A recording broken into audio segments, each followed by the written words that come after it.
দর্শক, আমার হাতে যে বইটি আছে বইটির নাম struggle company to stable company. বইটির রচয়িতার নাম মাহমুদ আল ফাহাদ। তার সঙ্গে কথা বলবো। Struggle company to stable company কি ধরনের বই? এটি আসলে একটি অনুপ্রেরণামূলক বই বলা যাবে। একটা উদ্যোক্তার জীবনের গল্প।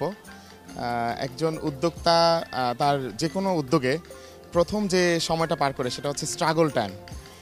এই স্ট্রাগল টাইমটাতে সে মনে করে যে সে যেন একটা বিশাল কষ্টের বেড়াজাল জঞ্জাল নিজের মাথায় নিয়েছে। উদ্যোগ যেন আসলে একটা এমন একটা নেট যেখান থেকে সে আর কখনো বেরোতে পারবে না, এবং এই মোহমায়া এবং অন্যান্য নানান রকম স্ট্রাগল তাকে করতে হয় প্রথম সময়টাতে।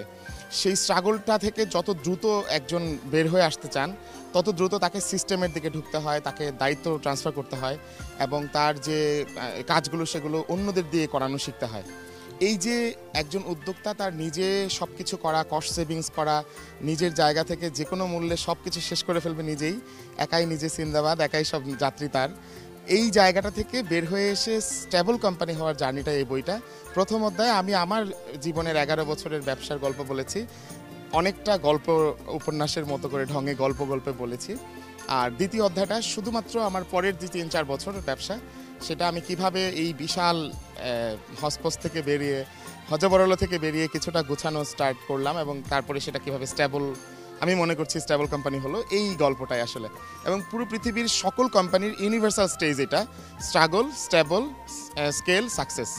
সো এই 4টা স্টেজের মধ্যে প্রথম 2টা স্টেজের গল্প এটা। ধন্যবাদ আপনাকে। দর্শক, struggle company to stable company, Mahmud Al ফাহাদের লেখা এই বইটি প্রকাশ করেছে প্রকাশনা প্রতিষ্ঠান সাহিত্য দেশ। আপনার বইটি সংগ্রহ করবেন, বিশেষ করে যারা এই পথে হাঁটতে চান তাদের জন্য এই বইটি অনেক বেশি উপকারী হবে বলে আমরা প্রত্যাশা করছি।